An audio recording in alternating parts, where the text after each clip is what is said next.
Hello, everyone. Welcome back again to another episode of Franchise Your Success. And we have Dan Olsen in the house. How are you doing, Dan? Wow, even more amazing that I get to be here. And when you talk about franchise your success, franchise is, of course, a system. So hopefully, we're adding some step by step programs to what you're doing here so that we can franchise your success. So I like that title. Thank you for sharing that. For sure. And today we're going to talk about the 5 reasons why people fail in a franchise. So the first one is laziness.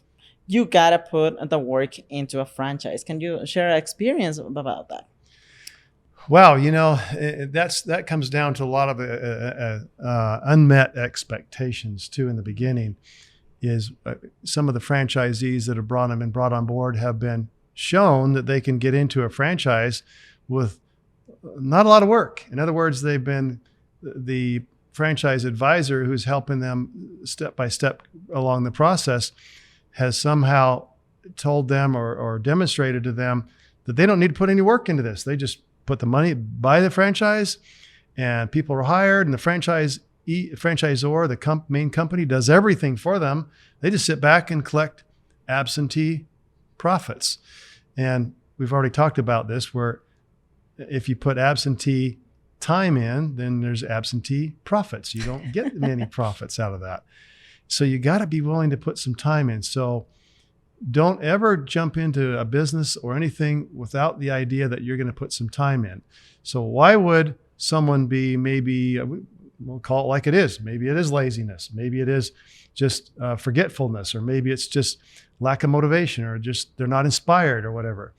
So the way that we have to start looking at that is we have to overcome that by, first of all, have some passion for the business. So as you check it out, you're going to have plenty of time to go through a potential franchise investment.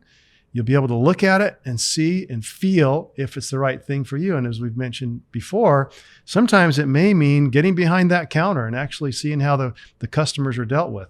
Or maybe it's actually in actual sales presentations if it's a business-to-business opportunity or that type of opportunity where a presentation is being used to sell the product or service.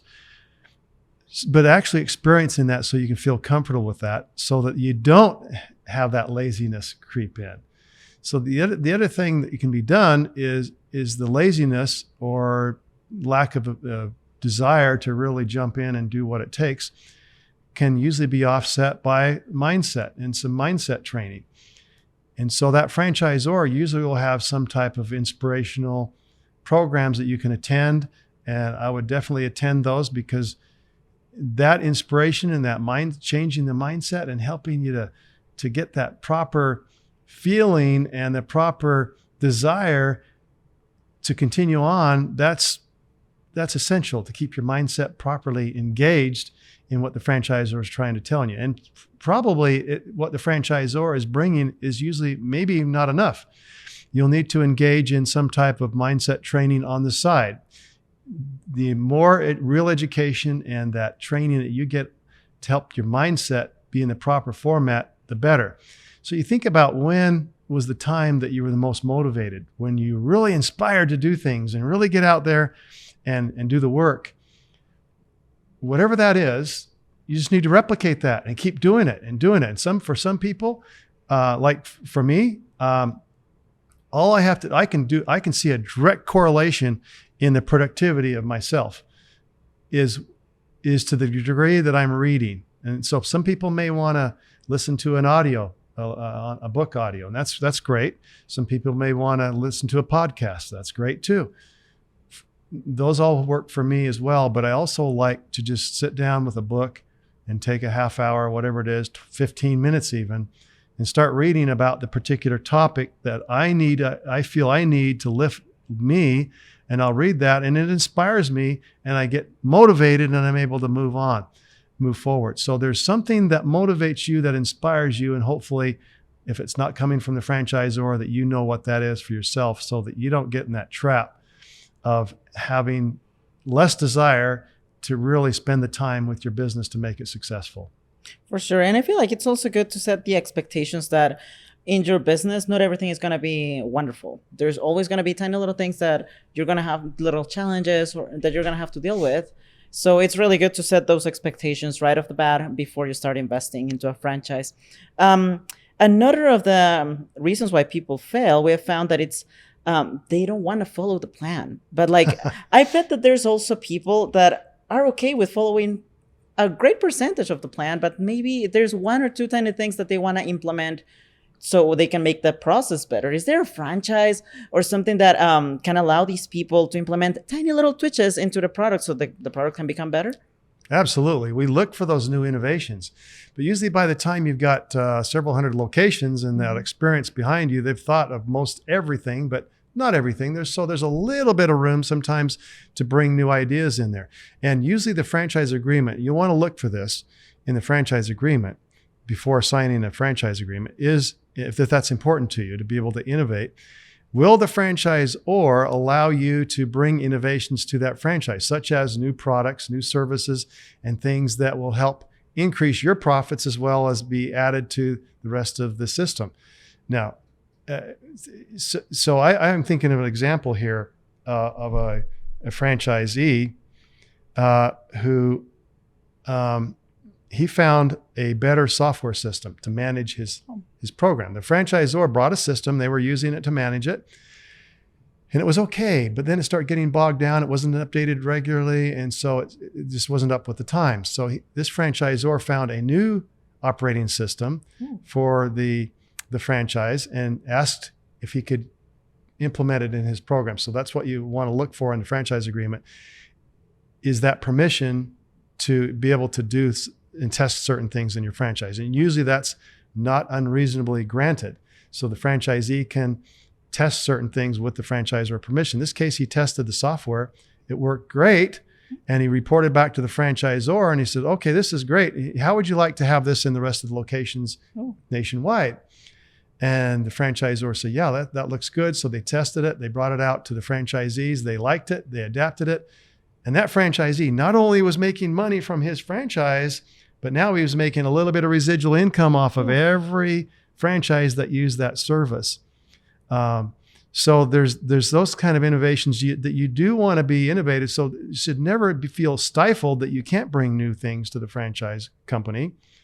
You want to be able to feel like you can add value, always be adding value to the whole company, not only to your franchise, but to your franchisor.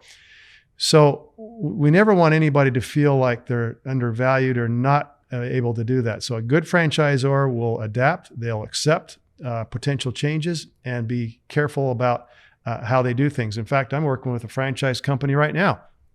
I was on a call this morning with one of the officers of the company, and they were saying, hey, we just got this idea from a little company over in Omaha, Nebraska that likes the franchise, but they wanted to, if they come in on board and sign the agreement as a franchise, before they came on board, they wanted to know if they could add this particular product or service. And you know what? We all talked about it and we thought, this is fantastic. And it's producing X amount of money and profit for the franchisee if they came on board.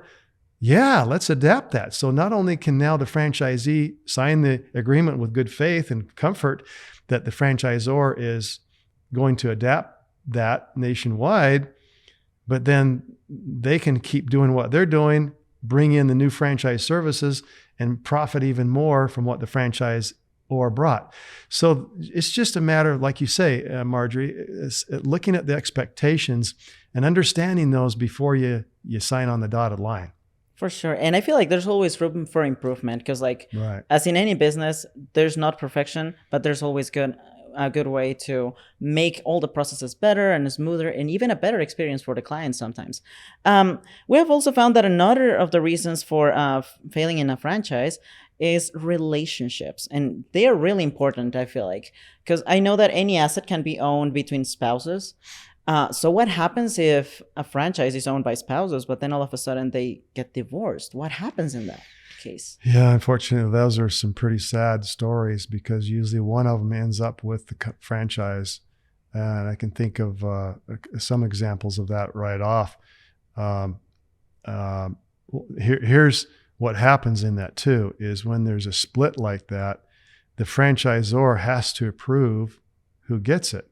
And so I remember one couple actually divorcing.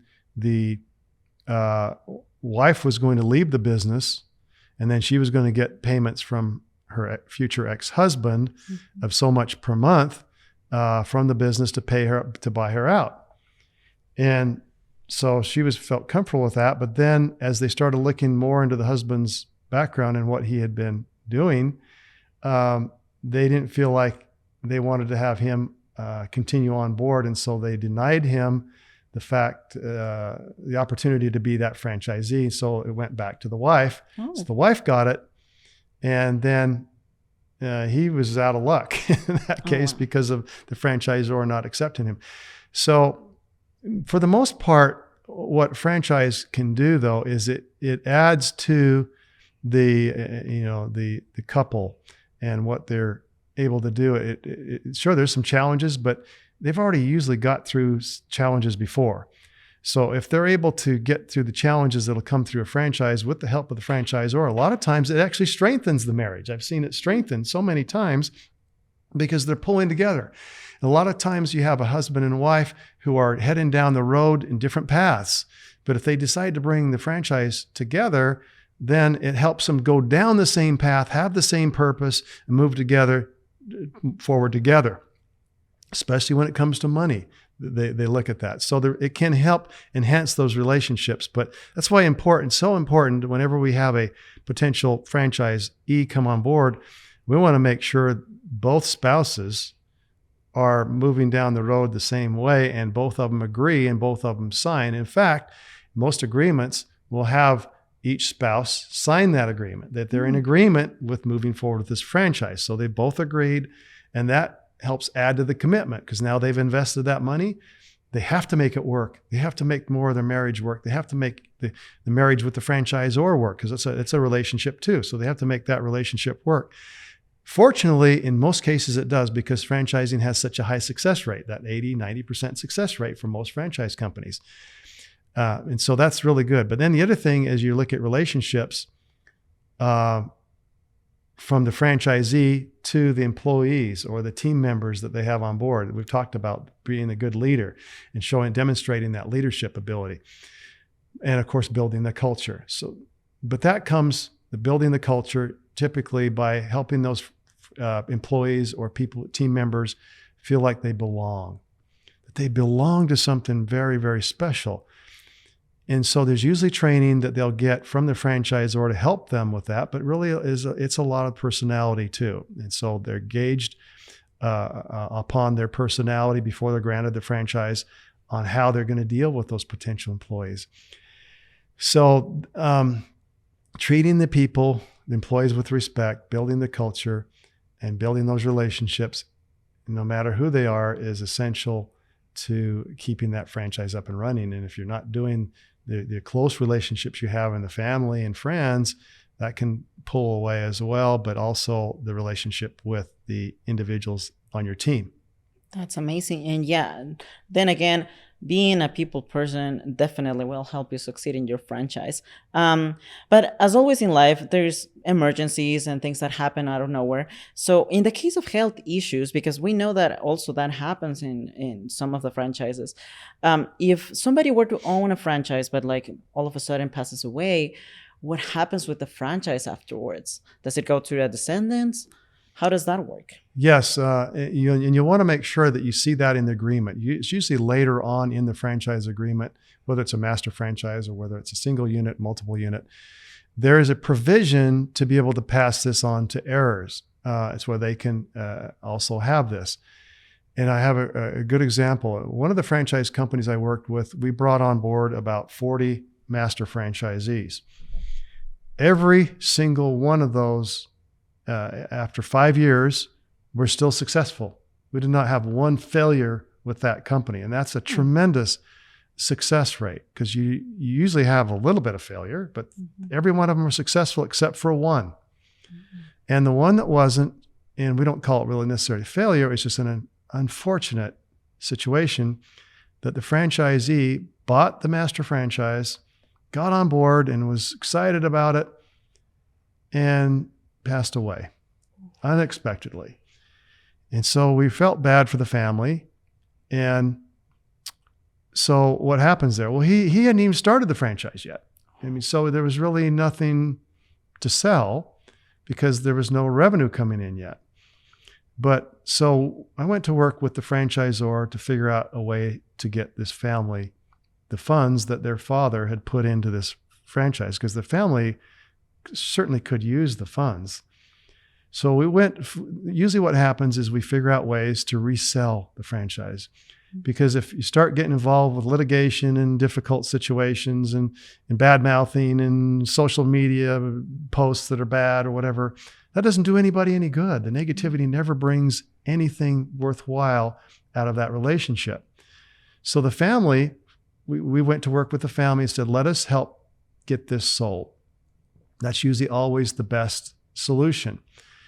And so even if it takes 2 years, it's better than all the negativity bringing into the potential the situation. Fortunately, in this case, in 3 months, we had the candidate. We resold it, wrote the check. The franchisor wrote the check out to the family. They got their full refund back. And we had a new person jumping in with the franchise that moved forward with it and was very, very successful with it. So there's always those provisions, but that's one of the indications of a good franchisor. Are they willing to work with family like that? And did they just say, well, sorry, see you later. You made the investment. It says it right here. It's non-refundable. That's not the type of people we want to deal with, nor do we deal with, or that we know about. We want to always deal with people who are honorable and want to do the right thing. And sometimes it takes a little bit of time to get that money, but other times it can be immediate. Now, the other case is a franchisee or even a master franchisee that's taken some time to build it up over the period of several months or several years, and now it's producing a profit. Now you have a valuable asset. But in most cases, unless there's a family member that's been involved with the training and they want to jump right in, usually the family ends up wanting to sell that after a death or incapacitation. Sometimes they're paralyzed, unfortunately, from an accident, or heaven forbid, something like that happens to a family member. So we have to take that incapacitated franchisee and transfer that into the family. But usually what happens is we end up selling that too. But if it's up and running, it's a great asset. It should sell very quickly.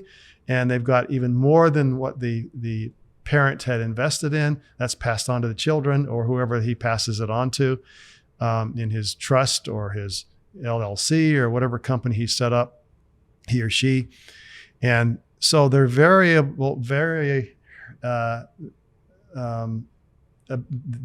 ability to pass those on are very, very high. Oh, that's great. So it can actually be inherited as in any other asset. Yes. Then. That's really cool. And it's really awesome that franchises have so many systems and provisions for situations like this that happen in life for these families. It's so great that it's just such a family related business model, I feel like. We have seen that also another reason why people fail is because they didn't choose the right fit, because they decided to do it by themselves. How can we avoid that? I mean, is there any way that we can find the perfect fit? Well, I don't know if there's anything going to ever be perfect, but there's going to be some things that are very close to it. And so that all comes in the due diligence phase, where you're actually looking at the potential franchise and you're going through all this step-by-step process, making sure it's the right fit, meeting the people, talking to franchises, evaluating the financials. You've done all that. And so, but once again, once you've done all that, it comes down to the feeling inside. Do I feel good about this? We usually we purchase things on two major categories: is logically, which is analytics, or by emotion. And so I had a lady who had been in an accident, and she had received nice insurance payment as a result of that accident. And so she decided to buy a business. And so she came looking at buying a business. And we kept saying, okay, we've got to run through the numbers. We got to look through how the numbers are going to work for it. And so she'd glance at them, but never pay any attention. At least we went through it with her, and she felt reasonably comfortable with what we'd shown her. But then she still wasn't convinced that that's what she wanted to acquire. So we took her into the to the building, to the one of the franchises, and she looked around and she said, "This is awesome. This is what I want. We want to move forward." So she bought on emotion. So as she got into the training and she started moving forward, she opened her location. We helped her open it up. And as she got down the road a few months, she bought on emotion and paid no attention to the numbers and no attention to the analytics of the business. And she ultimately had to close it down. So we ended up selling it to another franchisee, but she lost money because she didn't pay attention to the numbers. So one of the things that to help protect the franchisor and the candidate is to make sure that they're doing it for the right reason and they understand not only the analytic side, but the emotional side that they're getting into in a franchise situation. For sure. And I feel like the best way that you can make sure that you're choosing a franchise that you're comfortable with and that you feel that it resonates with you, it's with a mentor. Yeah. And we are so glad to have you as our mentor and coach. Wow. And if any of you also need some help and coaching with any franchising investments that you want to do, well, we have Coach Dan here in the house and he's more than happy to help us with it. Thank you so much again, Dan. And we are going to see you in our next episode. Thank you so much. Grateful to be here. Thank you.